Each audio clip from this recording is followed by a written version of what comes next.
Hey guys, so today I want to talk about tactical folding knives. Carrying a tactical folding knife is very common, and it's usually something that we are considering as part of everyday carry. Usually the type of knife that we're going to keep is something like this that we're going to keep in a front pocket. So what we want to talk about today is what makes a good one and what should you be looking for in a tactical folding knife. I'll show you a variety of different knives, and we'll kind of go from ones that are probably not great to carry to ones that are pretty exceptional. And we'll try to fit things for everybody's price point. So let's dive in. So when we consider a tactical folding knife, we have to think about what we mean by that. What is a tactical folder? Well, if we think about tactical as pertaining to military or, being exceptionally rugged, possibly used for self-defense, that seems to be what that jargon is referring to, but ultimately it's just jargon. The likelihood that we're going to have to use this knife in a self-defense type situation is exceptionally low, and we should not be choosing a knife based solely on its ability to function as a self-defense aid. We should be thinking about what we're going to use a knife for in our day-to-day lives and then choose one that is going to be good for that. When I think about tactical, I really think about three things. One is the ease of deployment and the hand feel. So if I'm going to be using this knife and possibly using it in several types of ways, I want to be able to use one that is going to fit well in my hand. I also want one that I can open and possibly close with one hand, because I might need to deploy this knife in a situation where my other hand is occupied. And lastly, I'm going to think about the overall quality. If I want to be using this knife as an everyday carry and actually using it every day to do a variety of different tasks, I want it to be sturdy, both in the handle, the blade, and also the locking mechanism. So let's take a look at a few knives that might not meet the criteria of being a tactical knife. So when I think about a tactical folder, I want something that I can rely on. If we consider this knife here, and let's get some safety glasses. This is a $5 knife that you can get at Walmart, and it is of a quality that is not great. You can see the blade is not strong.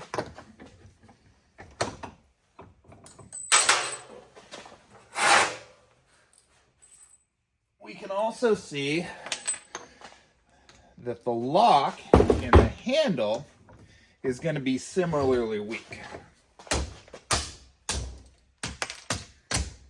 Look at that. This is not a knife that I would say you should rely on for anything. So you do want to find a knife that has, some amount of quality. This one here did not. This is another knife that you can get at Walmart. This one, I think is in maybe the $15 range, so it's a little bit more expensive.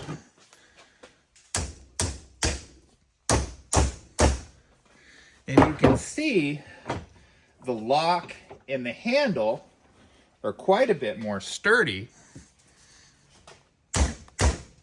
And that blade steel is quite a bit better.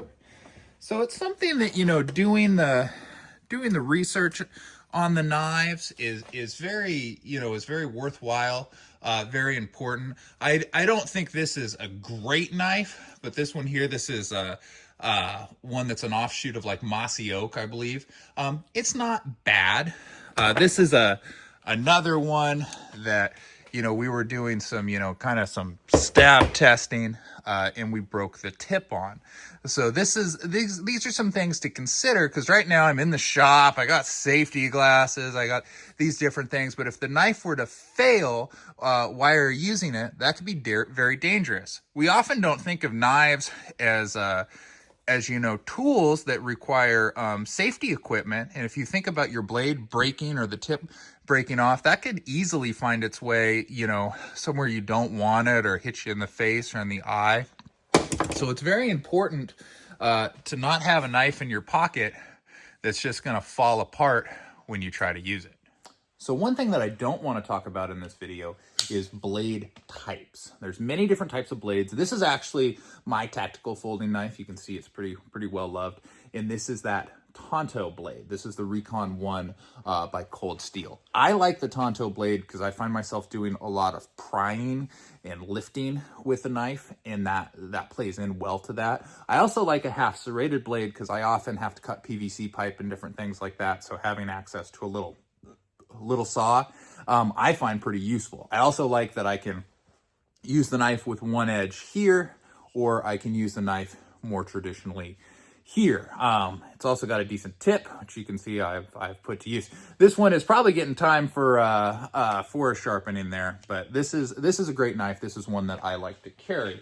I don't want to argue the merits of a clip point versus a drop point versus a Tonto, etc., because that is going to be something that is personal to you, and what tasks you find yourself doing is going to play into what blade style you want. However, you want a quality blade. There is one blade type, I guess, that we won't consider, and this is a Milwaukee Fastback that has just a razor blade. It's a utility blade.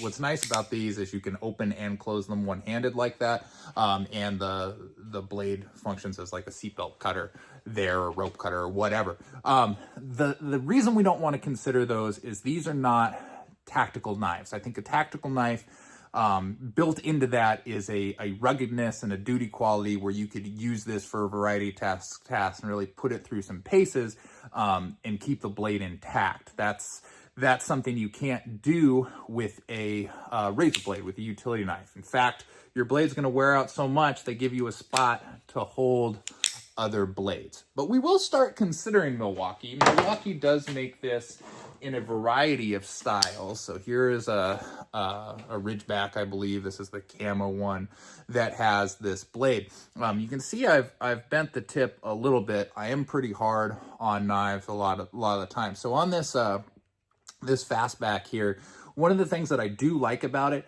is very rugged. The lock on there is very good. The handle quality is good, and the steel, it's AUS 8. So I mean, there's better steels, but there's a lot worse steels. This is a steel that is going to, you know, stand up to putting through some abuse. It's not going to explode like that 440 China steel that I showed you at the beginning of the video. You know, whack with a hammer and it's broken. So you can put this through the paces. So I do like these, and these are very cheap. They're around the $20 range. This is a good like start point. I don't love the clip-on there. I'm just not a fan of the wire ones personally, but that is how it is. I also want to point out that Husky, more or less, is the same thing. So this is basically the poor man's Recon 1 Tonto.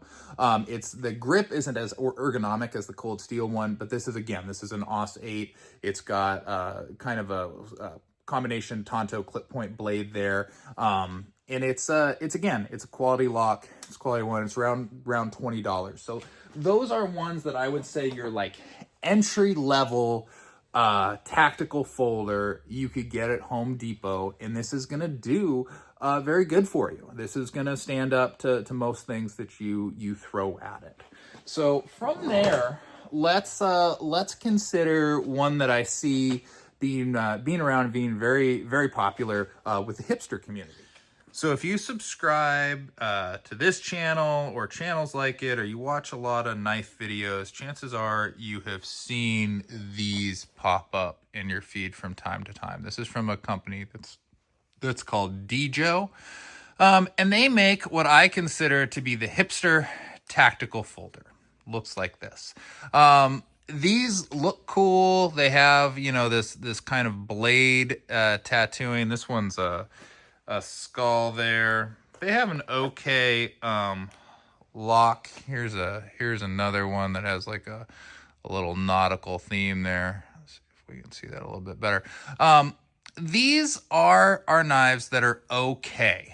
They look kind of cool, but they're not really what I would consider tactical because they fail that kind of rugged quality. These are basically if you want to ride your bike somewhere and, you know, cut your sandwich. This is a great knife to do that. Why I want to talk about them is they list their steel as, I think, Z40 CR13. Okay. Which, you know, it used to be that if it said 440C on it, you knew that was crap and you wanted something better than that. But now everyone lists kind of chemical compositions, and it's very hard to tell if there's a better steel or not. So basically what that means that 40, it's a steel that is going to be harder than 440. It doesn't hold its edge as well, but it's not going to, like, when we hit it with the hammer, it won't break like that 440 I showed you earlier did. But these are not like high quality steel. This knife will set you back about $100, depending on which one you choose and which style of the handle and things like that. And there's a lot better knives that you can buy for $100. If you buy 5 of those, you know, Milwaukee fastbacks or one of those little Husky Tontos that I showed you, I think you would do way better than getting one of these. So you can get decent quality knives from gas stations. I like to buy a lot of gas station knives. This is one that is a 440 Chinese steel one. So it's not great, but it holds a pretty decent edge. And I have used this knife for tape and rope and different things like that. I actually bought this knife because I lost my Recon 1 in the dark, and I was like, I'm gonna get a knife that I won't lose and I'll be always able to find. So I got this thing, and I haven't lost it. One of the things that I do like about this one is it's all metal. The lock on it is very thick and nice. You know, again, the blade isn't like the best quality blade in the world, but this is an okay knife for $7.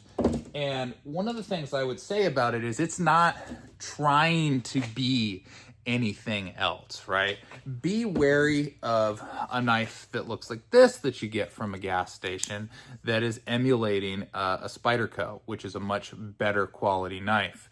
Spyderco, they make their handles out of, you know, like G10 and whatnot, not plastic like that. I shouldn't be able to do that. So just know if you're getting something that's an imitation, it's probably a much worse quality than if you're getting something that it's uniquely its own thing. This is a butterfly knife. Get it? A butterfly knife. Same kind of thing. It's, you know, it's a 440 steel, but the lock, the handle, it's all metal. It's pretty decent. It's got that little assisted open, and it's got that butterfly clip. I would say something like that is much better than that imitation Spyderco. All right, so our first decent quality tactical folder that I want to take a look at is this one by CJRB. It's called the Crag. I like it. It reminds me of Nickelodeon Guts and the Astro Crag there. And this is made out of a steel. A lot of the steels today, they have these longer kind of things. So this is ARRP M9. I wish there was an easy way to decipher steels and, you know, say what is good. This one is basically, it's an Asian cutlery steel. It's decently hard. It's better than, you know, the stuff that we've looked at so far. It holds an edge like nobody's business. So you can get these things really, really sharp. So if you're looking for something that your kind of thing that you want is you want something that's really, really sharp and you're going to be only doing like cutting tasks, a knife like this is really good. This one will set you back, I think, $60. So it's not too bad, you know, that it's way better than that, you know, that kind of artsy Dijo one. And this is CJRB. Again, this is the Crag. So my preferred kind of mid-range steel is that AUS 8. AUS 8 is a steel that it's not going to hold the edge as well. It's going to sharpen easily. You can get them really sharp, but the edge will wear out. But it is a very hard steel. It's approaching that tool quality. You're going to see these sometimes as Japanese steel, is sometimes what they call like an Aus 8. This is a knife by Swiss Tech, and it is again in that $60-$70 range. This it has a Swiss name that starts with a G. I'm not even going to try to pronounce it. I like how it opens. I like that I can get it out like that. The blade is like also been I think titanium powder coated, so it kind of has that cool look to it. I think this is a good looking knife. I also carry like a Swiss Army knife, so like I like the idea of like, oh, this is a Swiss Tech or whatever. Again, this one is a good quality one. I think it's a little bit nicer than that CJRB, but it just depends on if you want like a more durable blade or something that's going to have a better edge. So our next one we're going to look at, with our friend Minky here. She's getting very lonely while I'm talking about knives. Is the Williamson Copenhagen. This is the Red E. So this one is made out of a D2 steel. So as we kind of continue with ones that are like going with that hardness of the blade, ruggedness of the blade. This D2 is very good. It's very solid to get the job done. I also like that this is the first one we've looked at that's more kind of ergonomic to put it in a grip that's not only good for, knifing, but could also be a self-defense style grip. So that is something that, I don't personally think of a tactical folder as a knife that I would be using for self-defense. That's not something that I'm worried about with it. I want something that I can, like I said, pry and do different things. So having like a D2 steel is very nice. But there is a thought that a tactical knife should have a self-defense application. So this one, having that ergonomics that is built for that is kind of a nice feature for it. It's got a blade that's a little bit small, but you can hold this in a variety of different ways that can make that blade accessible. So this one's pretty cool. I don't carry this one, but I like this one a lot. This one will set you back, I think about $90, but they're often on sale. So we talked before about being wary of companies that just kind of model after, another more popular knife. So this is that knockoff Spyderco. But there are cheaper versions of some of those knives. So this is by Meyerco, and it is another kind of similar to the Spyderco, right? And we'll look at Spyderco knives in a little bit because they are phenomenal. This one here is an Aus 8, so you are going to have decent quality steel there. This one will not set you back anywhere near as much as a Spyderco, but you're not getting the quality of a Spyderco.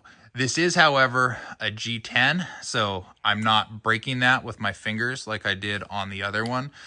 This one will set you back about $40. This is the Meyerco Speedster, and it has that thumb opening that's similar to the Spyderco's thumb opening, although it's not quite as good as you could see there. But this is again, it's pretty solid. So there are ones that are budget versions of other knives, just thinking all the way back to that Fastback by Milwaukee or Husky there. They're pretty good. So this is something like if you're wanting, something that functions similar to a Spyderco, this Meyerco is pretty decent. So this one here is by Magurin, and it is one that all of these have, their own, like I said, there's just so many different steel qualities. So you can see this one is a 14C28N, and a lot of knives, like I told you, they're just putting kind of that composition on there, and it's really hard to say what is that rate as. That's really similar to VG10 steel. So you're gonna get, it's corrosion resistant. This one is that powder coated. It will hold a very nice edge. One of the other things that I like to look at a company is what else they make. These makes like sushi chef knives, so their edge retention is where it is, and it's decently hard. So it's a pretty solid steel. This is another one that is in that like $60-$70 range. It's got a very nice handle. Again, we're on that. Oh, this is a metal clip there. I thought it had one of those GD10 clips. Going to show you that it was quality. I could snap it with my fingers, but yeah, I'm not going to snap the metal one. So yeah, Magurin, 60-70 bucks. All right, let's consider the real deal Spyderco. This is an Endura that I've had for a million years. You can see it is very well loved. So back when Spyderco just listed their steel as VG10.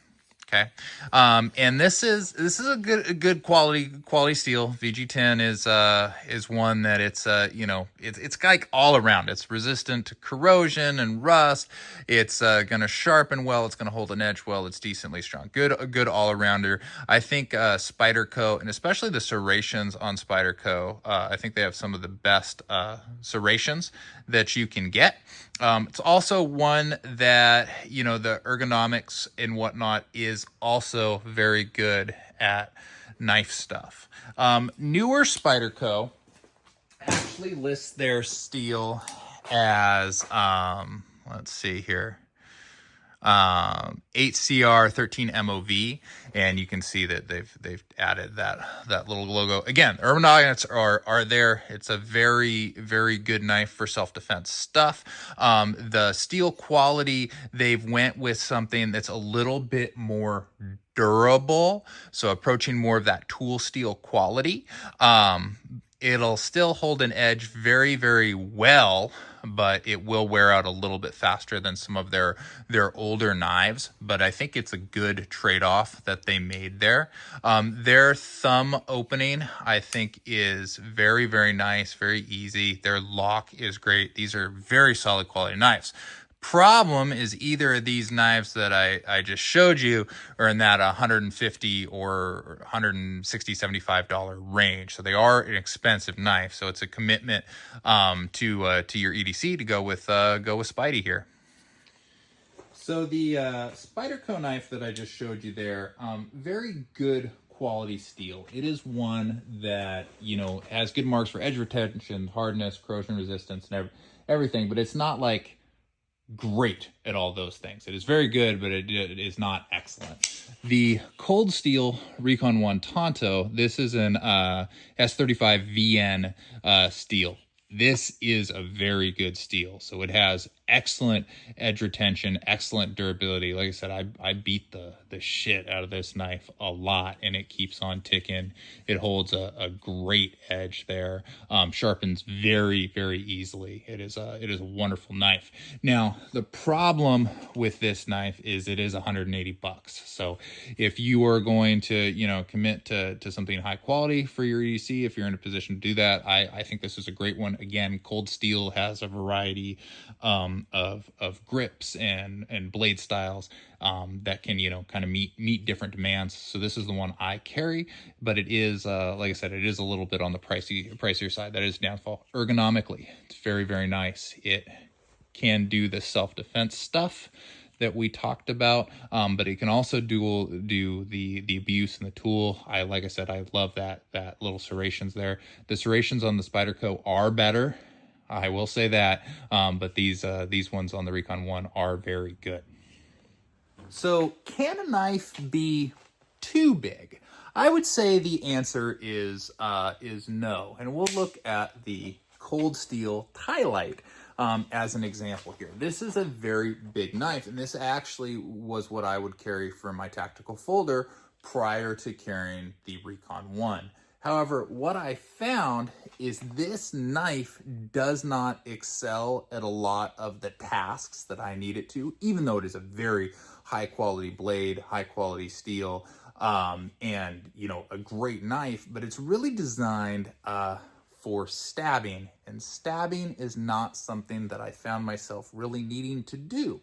I used to carry this knife, like I said, as an everyday carry, but also, thinking about it in self-defense application. But really, I found that this blade style, where it excels only at stabbing, it just makes me think it's a bad guy knife, right? And I'm not a bad guy. I want to defend myself. I don't need something like this, but this is the Tylite by Cold Steel. It is another one that is awesome. If you wanted a big bladed knife, this is an example of a big bladed knife, but I think Cold Steel makes a better big bladed knife. And that is the Spada XL here. This is one of my absolute favorite knives. I put this in a vest pocket in the winter just because it's so fun to carry. And what I like about it is a big knife can do everything a small knife can do, but a small knife cannot do the things that a big knife can do. What I like about how they designed this knife is they wanted this huge blade, but to have it be a folder, they needed a huge handle. They designed, I think, the best handle that there's ever been. I can grip it down here, and I can use this as like a hatchet and machete. If I want to do fine work, I can grip it here. If I want to do a two-handed work to chop on something, I have that option. This is an absolutely, great knife. It's just wonderful. The steel quality on that is the same as the Recon One Tonto I carry. You can get this ridiculously sharp. They send this one to you with a disclaimer on how sharp it is. But again, using it in this position, you can use it as a lot of knife stuff, and then you have a lot of hatchety type things that you can do with it here. It has the Cold Steel, that triad lock. I'm not gonna, put this in my vise and try to break it just because it's very nice. But it would stand up to that. You can look up videos of people, torture testing these, and this is incredible. It's just too big for my pocket most of the time, which is why I use that smaller one. But it is a fantastic knife, and unfortunately it does carry like a fantastic $400 price tag. But I think it is one that is well worth it if you want to carry a big knife. So that is, a look at a variety of tactical folding knives. Again, what we're looking for in a tactical folding knife is that ease of opening it with one hand, to get to it, and then a durability and ruggedness that lets you work it through a variety of tasks. And since it is a tactical knife, it should have an ergonomic feel that promotes both use of the blade and the possibility of a self-defense situation. So I've shown you a bunch, and I hope that is helpful for you to go out and choose your own.